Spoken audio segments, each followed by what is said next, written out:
Channel, কেমন আছে? এখন বাজে সকাল 6:30 মতন বাজে। তো আজকে আমরা এখান থেকে বেরিয়ে যাব, রুম ছেড়ে দেবো, মানে এখান থেকে পুরো ডিরেক্ট বাড়িয়ে যাব।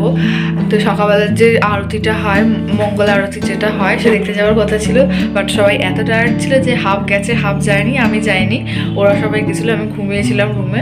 তো আজকে 7টার মধ্যে যেহেতু রুম ছেড়ে দিতে হবে, তাই সকাল সকাল উঠে সবাই রেডি হয়ে গেছি, সব ব্যাগটা গুছিয়ে নেওয়া হয়ে গেছে কাল রাতে। এখন হচ্ছে গিয়ে আর কিছুক্ষণের মধ্যে এখান থেকে বেরিয়ে যাব। তো চলো আজকের ব্লগটা এখান থেকে স্টার্ট করা যাক। রুম ছেড়ে দেওয়ার সময় চলে এসেছে, এবার আমরা বেরিয়ে যাচ্ছি। লাস্ট মোমেন্টে সব চেক করে নিলাম, কিছু রেখে টেকে যাচ্ছে কিনা, সমস্ত কিছু দেখা হয়ে গেছে, ব্যাগ ট্যাগ কাঁধে তুলে নিয়েছি। তো এখানেই রুমটাকে বিদায় জানিয়ে বেরোচ্ছি। ভগবান যদি নেক্সট টাইম আবার ডাকে তার দর্শনের জন্য, তাহলে আবার আসবো। আপাতত এই অবধি এখানে থাক। কোথাও যা ঘুরতে যাওয়ার পর সেখান থেকে ফেরার পথে একটু মনটা খারাপ খারাপ লাগেছে এই জায়গাটাকে ছেড়ে আসতে, তো সেরকম একটু মনটা খারাপ খারাপ লাগছে। তো আমরা খেয়াঘাটের কাছে চলে এসেছি। যাওয়ার দিনকে আমি এই জায়গাটা তোমাদেরকে দেখিয়েছিলাম। তো আমার মা আর ওই হঠাৎ দাঁড়িয়ে পড়লে কটকটিগুলো কিনবে বলে, এই কটকটি কেনার টাইমে আমরা একটা লঞ্চ মিস করেছি। সবাই চলে গেছিলো, আমরা এই 4জন এখানে দাঁড়িয়ে পড়েছি। এখানে একটা সুবিধা, প্রতি 15 মিনিট অন্তর অন্তর হচ্ছে গিয়ে লঞ্চ যায়, সেই জন্য ওরা চলে গেছিলো। ফার্স্ট লঞ্চটা সবাই চলে গেছিলো। আমরা যখন মানে ঘাটে পৌঁছেছি আর সঙ্গে সঙ্গে হচ্ছে লঞ্চটা ছেড়ে দিয়েছিল। আমরা 15 মিনিট পর আবার গেছি। আর এই যে চাদরটা আমাকে দেখছো ইউজ করছি, আর অভির গলায় যে একটা চাদর আছে, সেই চাদরটা গিফটের জন্য কেনা হয়েছে, দেওয়া হবে বলে।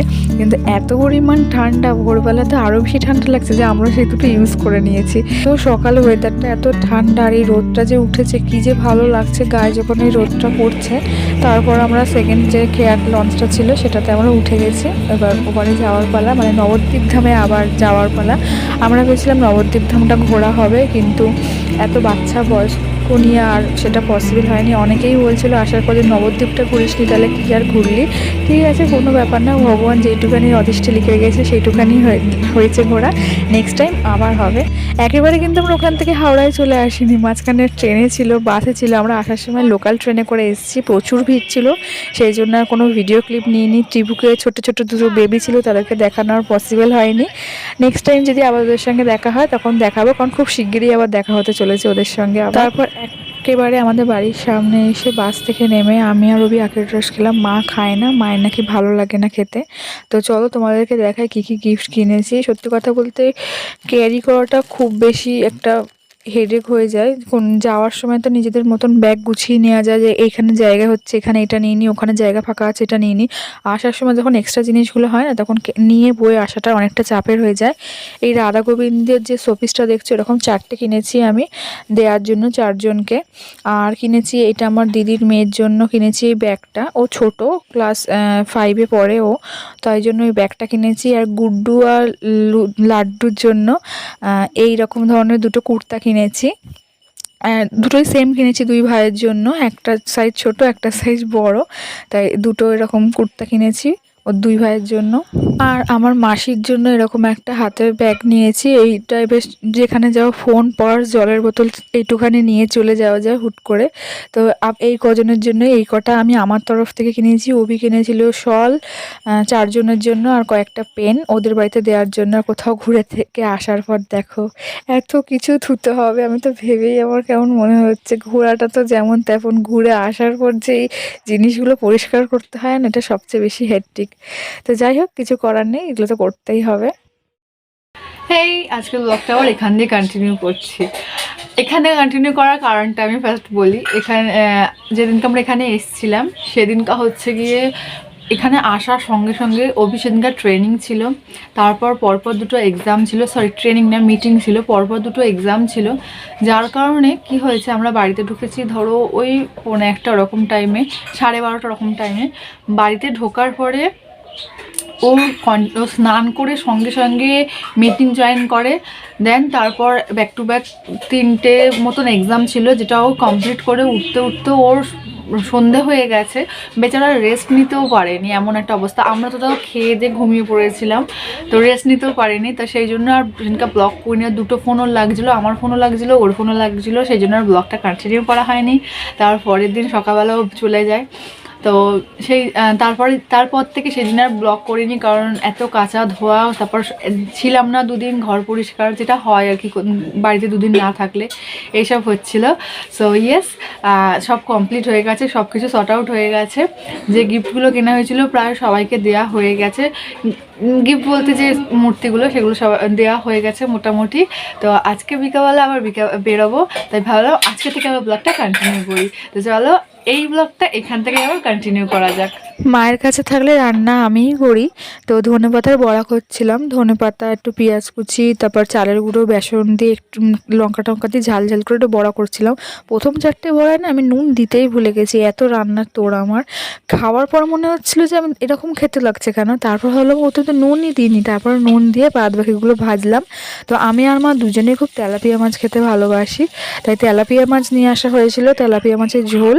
আর আমোদি মাছের হচ্ছে কি বেগুন দিয়ে ঝাল। আমার মামি আমোদি মাছের বেগুন দিয়ে ঝালটা দারুণ করে, আমি সেটারই চেষ্টা করি মাঝে মাঝে, কারণ আমার শ্বশুরবাড়িতে এইসব খাওয়া হয় না। আমি এখানে আসলে চেষ্টা করি যে খাবারগুলো আমি বেশি বেশি পছন্দ করি সেগুলো খাওয়ার। তো আমি বেগুন দিয়ে আমোদি মাছের ঝাল করেছিলাম। ফোনের জন্য ক্যামেরার জন্য কালারটা এরকম লাগছে, বাট খেতে কিন্তু ভালোই হয়েছিল। সন্ধ্যে 6:30 নাগাদ আমি আর লাবণী বেরিয়েছিলাম।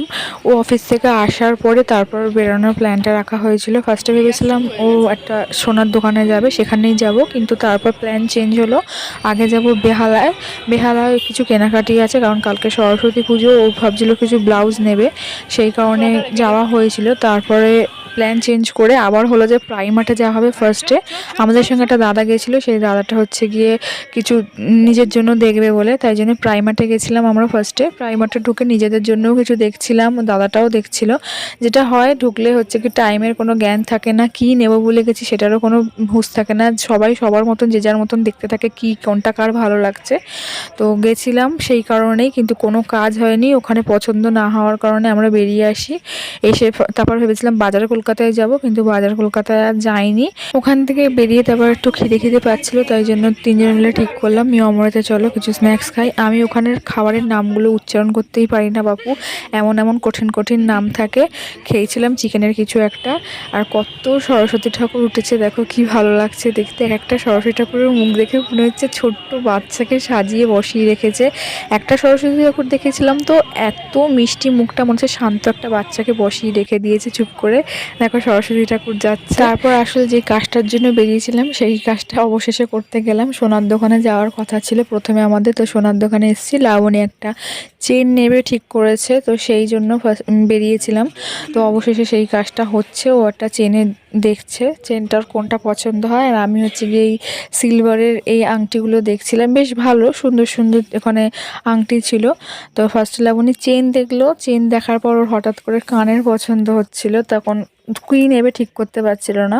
অবশেষে চেনটাই নিয়েছে, বাট ওখানে কিন্তু অনেক কটা কানেরও দেখেছি ছোটো ছোটোর মধ্যে। ওই সাইডের এই যে দেখো এই কানেরটা কিন্তু বেশ ভালো লাগছিলো, তো আমি লাবণীকে বললাম একবার পরে দেখ কেমন লাগে। তো এটা পরে দেখছিল, কিন্তু ওর কানের না ওই নিচে লতি যেটাকে বলা হয় ওটা এতটা বেশি বড় যে কানেরটা একদম ছোট্ট মতন লাগছিলো, তাই জন্য বললাম এটা নিস না, নেক্সট টাইম অন্য কিছু থাকলে নিস। আর আমার গলার এই পার্লের চিকটা খুব ভালো লেগেছে, পরে নিয়েছি। এখন বাজে রাত্রি 11:30। আমি বাড়িতে এসেছি তখন 9:30 মতন বাজে। মা ফুলকপি আনতে বলেছিল, ফুলকপি খুঁজতে গিয়ে আমার বেশি লেট হয়ে গেছে। কালকে সরস্বতী পুজো, তো খিচুড়ি খাওয়ার ইচ্ছা যা হচ্ছিল মনে, তো সেটা খুঁজতে খুঁজতে লেট হয়ে গেছে। বাট ফুলকপি পাইনি, মানে যেতে হতো আর বাজারে। তো আমি আর বাজারে যাইনি, কারণ অনেকটা হেঁটে ফেলেছিলাম, টায়ার্ড লাগছিলো, দুপুরে শোয়াও হয়নি। তো যাই হোক এতক্ষণ বসে বসে করছিলাম ভিডিও এডিট। এখন বাজে রাত্রি 11:30। লাস্ট এই ক্লিপিংটা অ্যাড করে ভিডিওটাকে এখানে, মানে ব্লগটাকে এখানেই এন্ড করে দেবো। তো কালকে সরস্বতী পুজো, খুব বেশি এক্সাইটেড, শাড়ি পরবো এটার জন্য বেশি। তা কোনো এখনও প্ল্যানের ঠিক নেই, কারণ লাবণী যাবে কালকে অফিস, আর আমার লাবণী ছাড়া কেউ নেই বেরোনোর মতন। আর একা একা শাড়ি পরে কোথায় বা ভূতের মতন ঘুরবো। তো এটাই, লাবণী অফিস থেকে আসার পর ঠিক হবে কোথায় যাব না যাব। তো এখন তাড়াতাড়ি শুয়ে পড়ি, সকালবেলা কোথায় পুষ্পাঞ্জলি দেবো সেটাও এখনও জানি না। তো এটাই, আজকের ব্লগটা এখানেই এন্ড করছি। আজকের ব্লগটা যদি কিছু ভালো লেগে থাকে তাহলে প্লিজ লাইক করে দিও, চ্যানেলে নতুন হলে সাবস্ক্রাইব করে দিও। তো আজকের ব্লগটাই অবধি, সবাই ভালো থেকো, সুস্থ থেকো, শুভরাত্রি, টাটা।